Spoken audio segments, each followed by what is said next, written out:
Ram Ram friends, ఎండాకాలం సెలవులు, స్కూళ్ళు లేవు, ఇంట్లో పిల్లల అల్లరి, తల్లిదండ్రులు ఆఫీస్ పని అవ్వటం లేదు. సో ఫ్రీగా టిఫిన్ పెట్టి భోజనం పెట్టి మీ పిల్లల్ని చూసుకుంటాం, మంచి మాటలు చెప్తాం. పొద్దున్నుండి సాయంత్రం వరకు అంటే ఆహా ఓహో ఇంకేం కావాలి, అది కూడా ఉచితంగా అంటే మనకి ఎక్కడలేని ఉత్సాహం. ఏంటి అని కనుక్కునేది లేదు, ఏం చేస్తారని తెలుసుకునేది లేదు, పంపించేస్తాం. అక్కడ ఏం జరుగుతుంది, పిల్లల్ని ఏం చేస్తున్నారు, ఏం చెప్తున్నారు మనకు అవసరమే లేదు కదా. పిల్లలకి మీరు ఏం నేర్పింటున్నారని అడుగుతున్నాను. ఇక్కడ ఈ చర్చిలో ఏం జరుగుతుంది ఏమండి? ఇప్పుడు ఏం పాట పాడించారు? ఎవరి పిల్లల్ని తీసుకొచ్చారు? వీళ్ళంతా హిందూ పిల్లలు, హిందువుల పిల్లలు తీసుకొచ్చి ఏం జరుగుతుంది ఇక్కడ? ఇళ్ళకి వచ్చి పిలిచారు మీరు. మా ఇంటికి కూడా నేను వచ్చారట. ఏంటి ఏం చేద్దామని మీరు? ఈ దేశంలో అసలు ఏం చేద్దామని ఏం జరుగుతుంది? హిందూ పిల్లల్ని ఈ వేసవకాలం పేరు చెప్పి మేము పొద్దున్న టిఫిన్లు పెడతాం, భోజనాలు లేవా మీ ఎవరికి? ఇంటి దగ్గర మీ అమ్మ నాన్నలు పెడతలేదమ్మా? మరి ఇలా తయారయ్యారేంటి అసలు తల్లిదండ్రులు? సామర్లకోటలో జరిగింది ఇది. మత మార్పిడి ముఠా కొత్త ఆలోచనతో లేదా మనసులను మతం మార్చే ప్రయత్నం చేస్తున్నారు. సామర్లకోటలో ఇంటింటికి తిరిగి హిందువుల పిల్లలను మంచి మాటలు ఆటలు చెప్తాము, ఉదయం టిఫిన్ మధ్యాహ్నం భోజనం పెడతాము అని చెప్పి తీసుకెళ్లి మతబోధ చేస్తూ ఎడారి మత విష బీజాలు నింపుతున్న మాఫియా పిల్లల్ని తీసుకెళ్లి నల్లట పుస్తకం ఇచ్చి మా దేవుడు నిజ దేవుడు, మీ దేవుడు కాదు, మా దేవుడిని నమ్మితే ఫస్ట్ వస్తారు, ఫస్ట్ క్లాస్ ర్యాంక్ వచ్చిద్ది, పాపాలని తొలగిపోతాయి, తోటకూర అని చెప్తూ రోజంతా పప్పా డాడీ పీసు అనుకుంటూ పాటలు పాడిస్తూ బ్రెయిన్ వాష్ కార్యక్రమం మొదలు పెట్టారు. వాట్ అన్ ఐడియా కదా. అడుక్కునేవాడికి 64 కూరలని ముష్టి మిషనరీస్ మత మార్పిడి ముఠాకి రోజుకో ఆలోచన. ఎలా అయినా మతం మార్చాలి. ఇంకేం పసి మనసులు అయితే ఈజీ కదా. ఒక పక్క క్రైస్తవ మిషనరీ, ఇంకో పక్క ముల్లాలు, వీళ్ళకి తోడు మ్యాక్స్ ముల్లర్ ముఠా అర్బన్ నక్సల్లు కమ్యూనిస్టులు.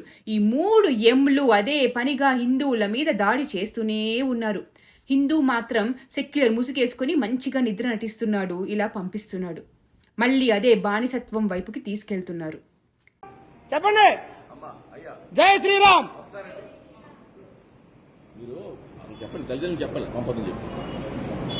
వీళ్ళంతా హిందూ పిల్లలే. అవునండి, మీకు కాదంటలేదు, అంటే ఇక్కడ చెప్పిన తర్వాత బైబుల్ ఏముందో మంచి మంచి నడవాలి, అబద్ధాలు ఆడకూడదు. మాకు బైబిల్ నేర్పించొద్దండి. బైబిల్లో చాలా ఉన్నాయి, బైబిల్లో చాలా బూతులు ఉన్నాయి.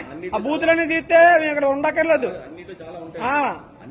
అవన్నీ వద్దండి. మా ధర్మం మాకుంది, మీరు నేర్పించక్కర్లేదు.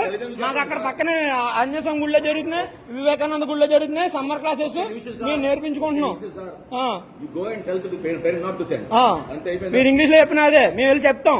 మేము ఇప్పుడు మీరు ఖాళీగా ఉండి ఇంక దీని మీద వచ్చే ఆదాయంతో బతుకుతూ ప్రతి ఇంటికి వెళ్ళి చెప్తున్నారని మేము అదే పని మీద వెళ్ళలేం కదా. అసలు ప్రభుత్వం ఏం చేస్తుంది? యాంటీ కన్వర్జన్ లా ఎందుకు రాష్ట్రంలో తీసుకురాలేదు? ఆంధ్ర సగం మిషనరీస్ చేతిలో బలైపోయింది ఆల్రెడీ. ఇంకా ప్యాసర్లకేమో జీతాలు ఇస్తాము, ఎక్కడ హిందువులు ఉండి డబ్బుల నుండి తీసిస్తారు. ఉత్తరాఖండ్లో, ఉత్తరప్రదేశ్లో, బీజేపీ పాలిత రాష్ట్రాల్లో మత మార్పిడి నిరోధక చట్టం తీసుకొచ్చి ఇలాంటి ముఠాలను లోపల వేసి శిక్షలు పడేలా చేస్తున్నారు. చెయ్యి దాటిపోయిన ఆంధ్రాలో మాత్రం ఇంకా ఈ చట్టం ఎందుకు రాలేదు? ఎందుకు రాలేదు అంటే మీరు అడగటం లేదు, మీరు ప్రశ్నించటం లేదు. మీరు అడగండి, డిమాండ్ చేయండి, గొంతు కలపండి. మత మార్పిడిని ఎలా అడ్డుకుంటుంది ఈ ప్రభుత్వం అని ప్రశ్నించండి. మాకు కావాలి మత మార్పిడి నిరోధక చట్టాలను అడగండి. మన పూర్వీకులు ప్రాణాలకు తెగించి పోరాడి తుపాకీ తూట్లకు ఎదురీడి అవన్నీ చేశారు కనుక మనం ఈరోజు గర్వంగా సగర్వంగా హిందువులమని చెప్పుకుంటున్నాం. టిఫిన్ భోజనం కోసం తల్లిదండ్రులు పిల్లల్ని ఇలా మిషనరీస్కి అప్పు చెప్తున్నారు. ఈ రోజున మీకు ఆదాయం వస్తుంది దీని మీద. దశమ భాగాలు వస్తున్నాయి, వచ్చిన వాళ్ళు ఇస్తారమ్మా. 10 మందిని మార్చుకుంటే ఆ 10 మంది వచ్చి దశమ భాగం ఇస్తారు. అదే మాకు బతుకుతారు ఇక్కడ పాస్టర్లకి.